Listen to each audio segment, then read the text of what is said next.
Ma'am, जैसे आपने बताया कि हमारे बलि प्रथा कैसे आई और कहीं शास्त्रों में उसका उल्लेख नहीं है, लेकिन जैसे मंदिर के इतने बड़े बड़े महंत हैं, वो तक उस बलि प्रथा को करवा रहे हैं, तो वो तो फिर बिल्कुल गलत कर रहे हैं अपने शास्त्रों के साथ। बिल्कुल शास्त्रों के साथ गलत कर रहे हैं। अब होता क्या है, मैम, जैसे माँ काली है, तो क्या माँ काली का उज्जैन के अंदर भी कोई महत्व है? बिल्कुल महत्व है।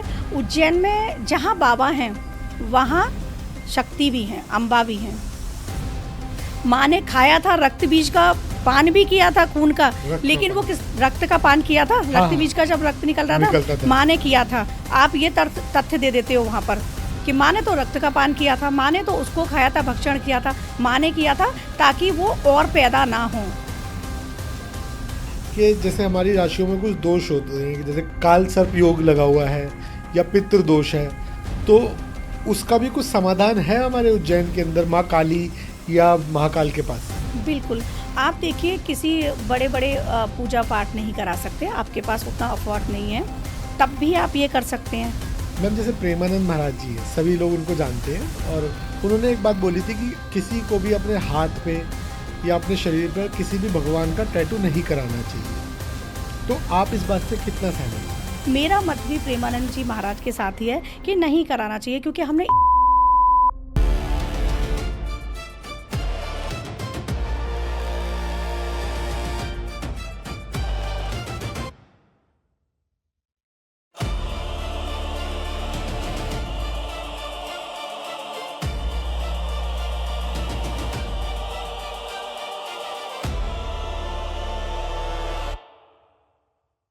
मैम, जैसे मैं लास्ट ईयर कलकत्ता गया और मैंने वहाँ पर जाके काली के दर्शन किए मंदिर के, और मैंने वहाँ जाके देखा कि वहाँ पर आज भी बलि की प्रथा चली आ रही है।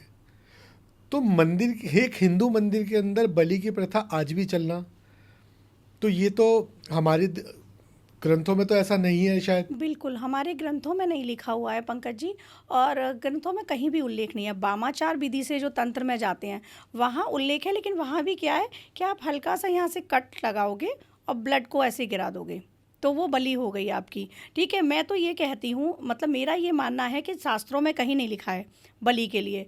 अब लोगों ने कहा कि मेरी ये मुराद पूरी हो जाए, मैं बकरे को भेंट कर दूंगा, उसका सर भेंट कर दूंगा। मैं तो, मेरा ये मानना है पर्सनली कि आप ये क्यों नहीं कहते कि मैं खुद को भेंट कर दूंगा? क्या आप कर सकते हो? मैं बिल्कुल सही अपना बात है। उंगली, अपना हाथ काट के भेंट कर दूंगा। एक जो बोल नहीं सकता है जानवर, उसको काट के आप भेंट कर देते हो। लेकिन वह अलग अलग जगह की प्रथाएं चली आ रही हैं। मैंने इसी पर ना बलि प्रथा पर रिसर्च किया था, तो वहाँ ये निकल के आया था कि मुगल शासक जो थे उनका सर काट के भेंट करते थे हमारे राजा जो थे, मराठा हो गए या राजस्थान के जो राजा हो गए, वो मुगल शासकों का गला काटा और देवी को भेंट कर देवी दिया। को भेंट कर ठीक है, दिया। ये बलि प्रथा थी। अब इसको डाइवर्ट करके लोगों ने क्या करा कि भैंसी की बलि, बकरे की बलि, मुर्गे की बलि, कबूतर की बलि। माँ कामाख्या में तो तरह तरह की बलियाँ दी जाती हैं, वहाँ तो नर बलि का भी एक उल्लेख है जो दिया गया था। अब तो ऐसा नहीं है, बंद हो चुका है। तो ये बलि प्रथा कहीं भी शास्त्रों में नहीं है, ये हम इंसानों ने बनाई है। और होता क्या है कि रिचुअल्स चली आ रही है। सपोज आपके घर के कोई रीति रिवाज हैं या मेरे घर के हैं, हम उनसे अलग हटकर नहीं जा पाते हैं। हम सोचते हैं ये रिचुअल्स है, फॉलो करनी है, वही रिचुअल्स लोग फॉलो करते आ रहे हैं और इसको ब्रेक नहीं कर रहे हैं। जबकि बलि प्रथा का मैं तो विरोध में हूँ, नहीं करनी चाहिए। हाँ मैम, मैं मतलब मेरे को भी ये चीज़ थोड़ी सी वहाँ जाके लगा था सात्विक तरीके से बलि कि दी जा वहाँ पे सकती बलि है, क्यों? सात्विक तरीके से भी बलि होती है। नींबू को भेंट कर दो आप माँ काली को, नींबू को भेंट कर दो, नारियल को भेंट कर दो आप।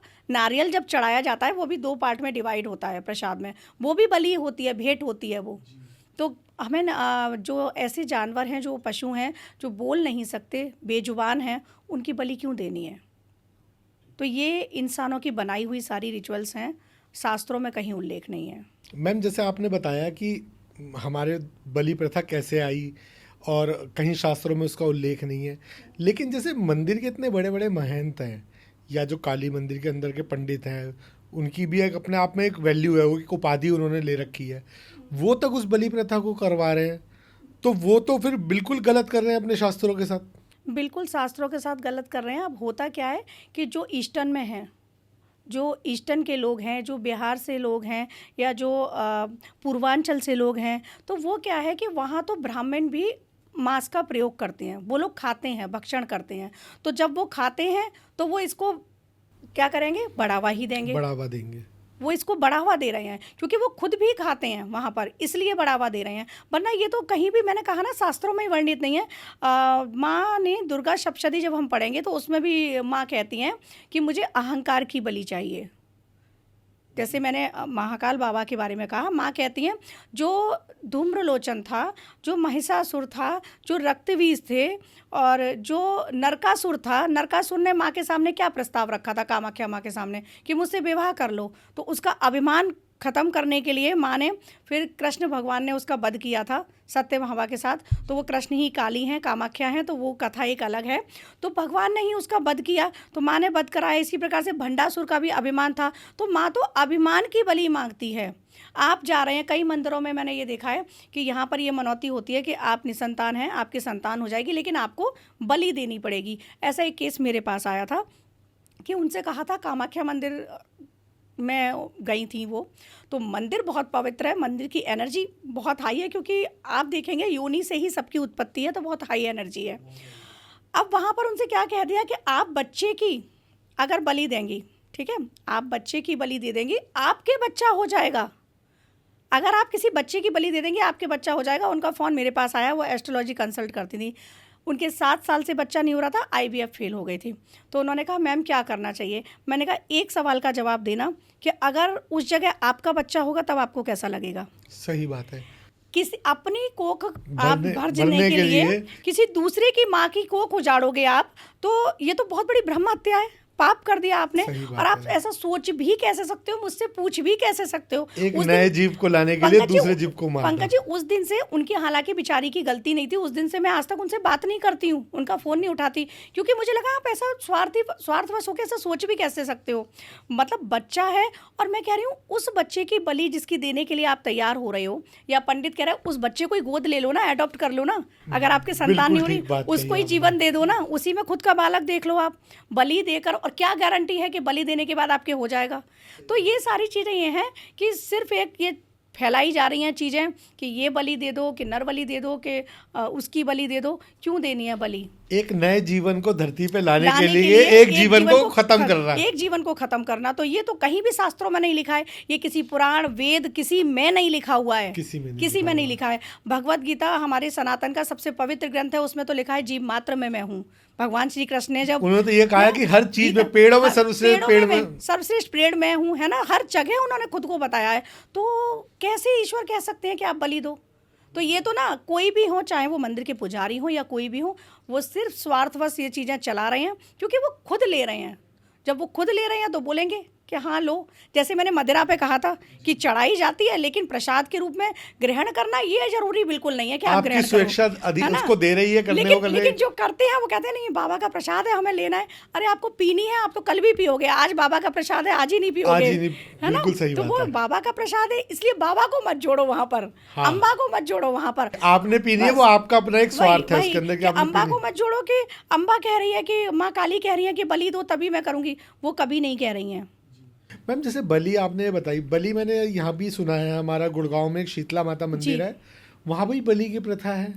ऐसा सुना मैंने है, मुझे भी किसी ने बताया था। मंदिर में मैं कई बार गई हूँ, शीतला माता मंदिर में, कि वहाँ कबूतरों की बलि दी जाती है, ऐसा मैंने सुना था। मुझे पता नहीं है, लेकिन ऐसा मैंने सुना था। लेकिन वही है कि ये बलि के पीछे ना कुछ तथ्य बहुत गलत चले आ रहे हैं, जिसको रोका नहीं जा रहा है। और बलि प्रथा का ना उल्लेख तो कहीं भी नहीं है। अब कालिका पुराण में है, तो कालिका पुराण जो है वो महापुराण उपपुराण जो होते हैं ना, जो हमारे पुराण लिखे गए 18 पुराण हैं, उनमें कालिका पुराण नहीं है।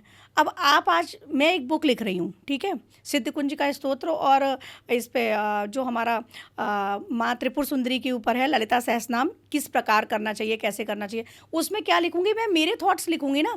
ऐसे ही कालिका पुराण जिन्होंने लिखी वो आसाम के थे, वहाँ पर ये सब कुछ खाया जाता है, बलि भी दी जाती है, तो उन्होंने उसमें उल्लेख कर दिया, बलि का उल्लेख कर दिया। हाँ मैम, वैसे तो कहीं भी आरतियाँ हैं या कुछ भी है। उपनिषद जो हैं हमारे, तृतीय उपनिषद को पढ़ो, किसी उपनिषद में नहीं है, वेद में नहीं है, और हमारे जो 18 महापुराण हैं उनमें नहीं है, भगवत गीता में नहीं है, इनमें तो कहीं भी नहीं लिखा है कि बलि दो।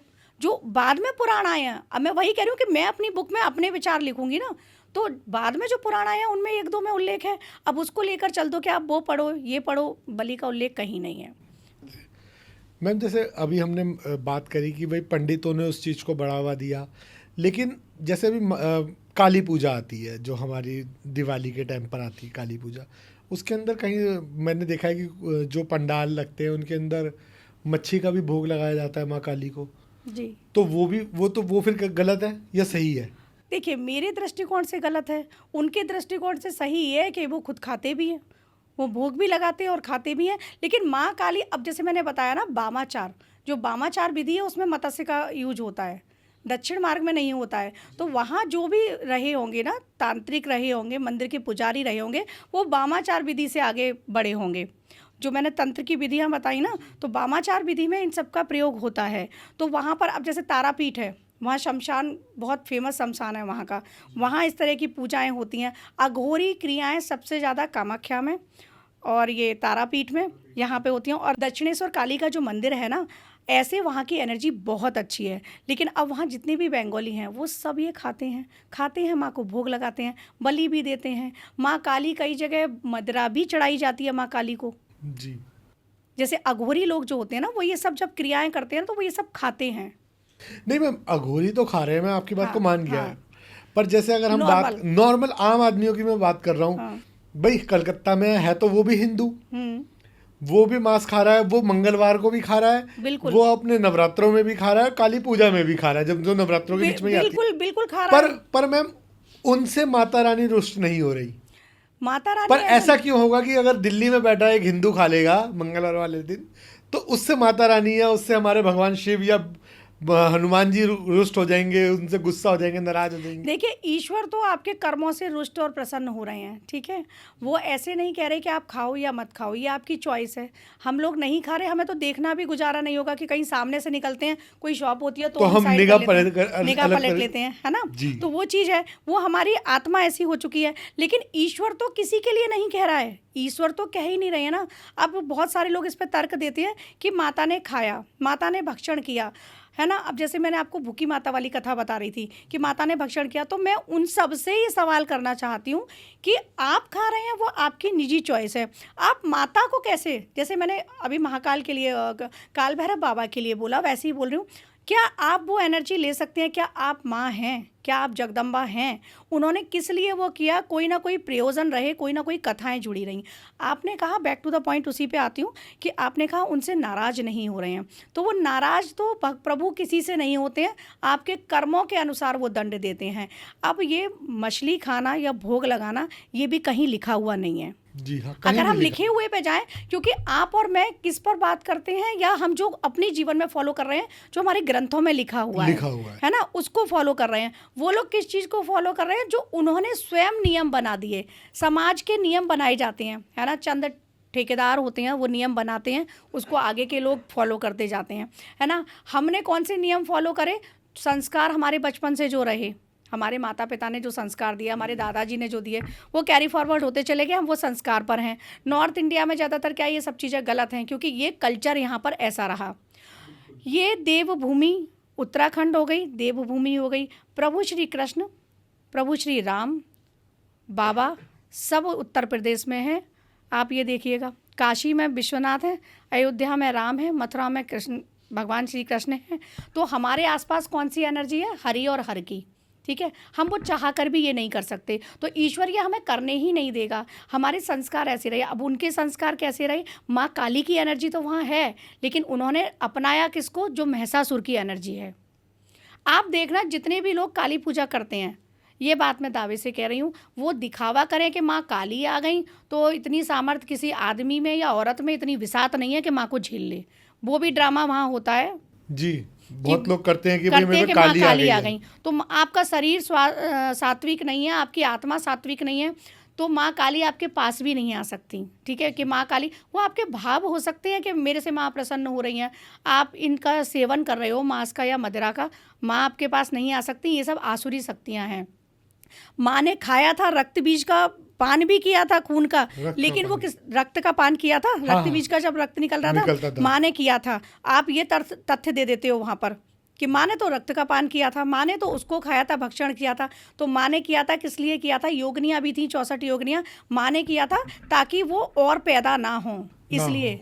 उनका रक्त, और क्योंकि आप उसको क्या, रक्त बीज को वरदान रक्त था। बीज को वरदान था, लेकिन आप क्या कर रहे हो? आप अपने स्वाद के लिए खा रहे हो, कि वो स्वाद लग रहा है, वो भोग भी लगा रहे हो और अपने स्वाद के लिए वो चीज़ें ग्रहण भी कर रहे ग्रहण भी हो। कर, माँ ने स्वाद के लिए ग्रहण नहीं किया था, उन्हें ये नहीं लग रहा था बड़ा यम्मी है ये और मैं खाती जाऊँ। उन्होंने तो उन्हें सृष्टि के उद्धार के उन्हें लिए सृष्टि के उद्धार के लिए किया था। तो क्या आप सृष्टि के उद्धार के लिए खा रहे हैं? नहीं खा रहे, आप खुद के स्वाद के लिए खा रहे हैं। अब बात आती है कि उनसे प्रसन्न, तो ऐसा नहीं है कि माँ उनसे प्रसन्न है, वो वहाँ के कल्चर चले आ रहे हैं, वो लोग कर रहे हैं। बहुत सारे ऐसे लोग होंगे जिनका, इतना तो मैं कह सकती हूँ कि मांस मदिरा खाने वालों का अंत तो अच्छा नहीं होता है, और स्पेशली मांस खाने वाले का, क्योंकि मदिरा किसी को मुझे पता नहीं है, लेकिन शायद मार के नहीं बनाई जाती होगी।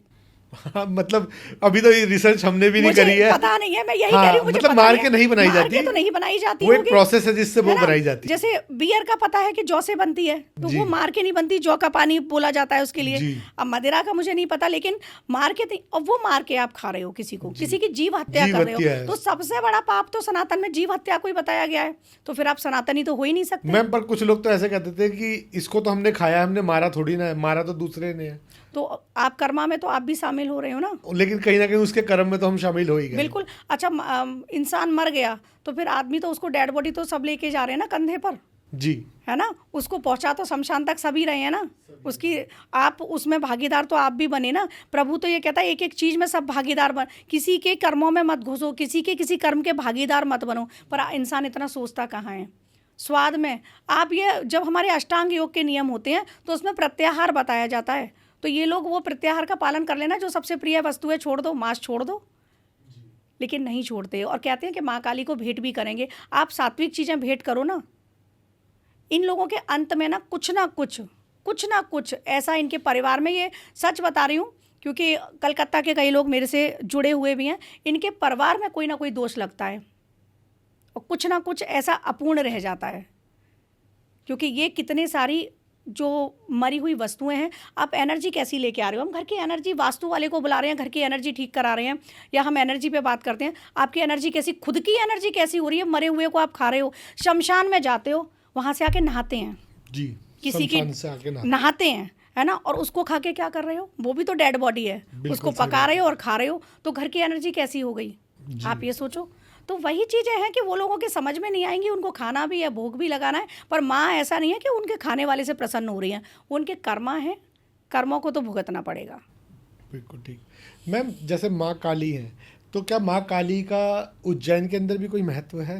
बिल्कुल महत्व है। उज्जैन में जहाँ बाबा हैं वहाँ शक्ति भी हैं, अम्बा भी हैं, हर जगह जहाँ भी, चाहे आप काशी ले लो, चाहे आप उज्जैन ले लो, गढ़ कालिका मंदिर है, कालिका देवी का मंदिर, जहाँ माँ का होठ गिरा है, सती माँ का। तो गढ़ कालिका माँ का मंदिर जो है बहुत पावरफुल मंदिर है, वहाँ पर कई तरह की सिद्धियाँ भी आप प्राप्त कर सकते हो बैठकर।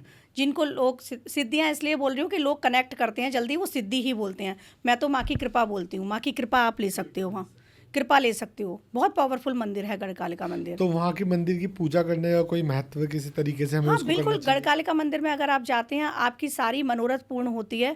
आपके जीवन में कार्य व्यवसाय अच्छा नहीं चल रहा है, नौकरी में डाउनफॉल आ गया है, जॉब का प्रमोशन चाहिए, एक कामना नहीं समस्त कामनाएं बता रही हूँ, आपके बच्चे नहीं हुए हैं कई सालों से, ऐसे लोगों को भेजा है वहाँ और उनके हुए भी हैं, या आपके पति पत्नी के संबंध अच्छे नहीं हैं, कई बार होता है मनपसंद शादी किसी को करनी है, समस्त लोगों के लिए बता रही हूँ, समस्त मनोकामना, समस्त समस्याओं के लिए आप माँ गढ़ कालिका के मंदिर में जाइए, नंगे पैर जाइए। आप जहाँ भी रह रहे हैं होटल में, वहाँ से आप नंगे पैर जाइए माँ गढ़ कालिका के मंदिर में, और माँ गढ़ कालिका के मंदिर के दर्शन करने के बाद तुरंत महाकाल के दर्शन कीजिएगा।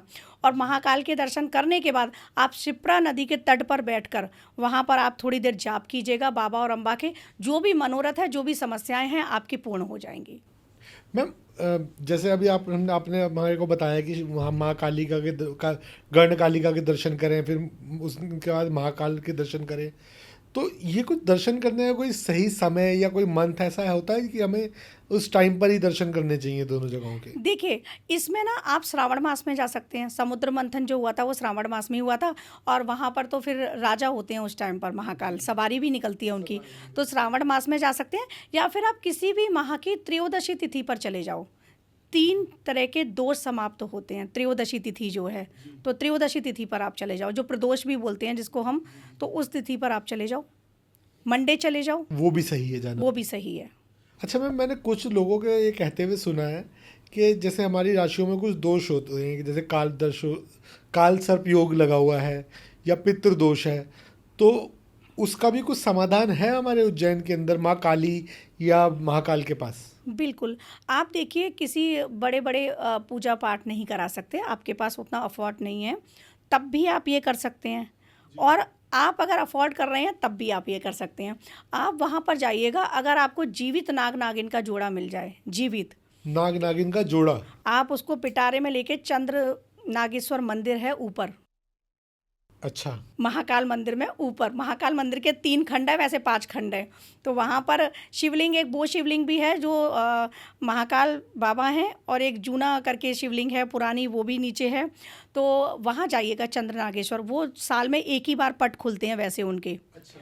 नाग पंचमी वाले दिन आप वहाँ जाएं, पटबंद में ही सामने जाकर वहाँ समस्त अपने जो ग्रह दोष आ रहे हैं राहु केतु की वजह से, शनि की वजह से, उन सब के लिए आप वहाँ फील करेंगे कि वो समस्त एनर्जी मेरी ठीक हो, समस्त ग्रह मेरे ठीक हो। साथ ही आप क्षमा मांगेंगे। मैं क्षमा मांगने के लिए हमेशा कहती हूँ कि जितने भी मेरे से बुरे कर्म हुए उनके लिए क्षमा करो। सपेरे को साथ ले जाना, अगर डर लगता है तो इससे हाँ। खरीदें। वो पिटारा लेके आप वापस आएंगे, और शिप्रा के पास ही जंगलों में या घाट के वो ले जाएगा आपको। वहाँ पीछे कामाख्या मंदिर भी है एक, जो बहुत कम लोगों को पता है, वहाँ भी आप जा उज्जैन सकते हैं। में? उज्जैन में माँ कामाख्या मंदिर, तो वहाँ आप साइड से जा सकते हैं और उनको मुक्त कीजिएगा। जो भी आपके जीवन में बंधन है वो मुक्त हो जाते हैं, बंधन मुक्त हो जाते हैं। मतलब हमें उनको आज़ाद कर दोगे। जोड़ा खरीद के लेके जाना जोड़ा है, खरीद के लेके ऊपर जाना है। दर्शन करने हैं, और उसके बाद उनको मुक्त कर देना उनको है। मुक्त कर देना है। और उसके बाद फिर वो अगर दोबारा सपेरा पकड़ता भी है तो वो आपके कर्मा नहीं है, वो उसके कर्मा है। आप उनको फ्री कर दो।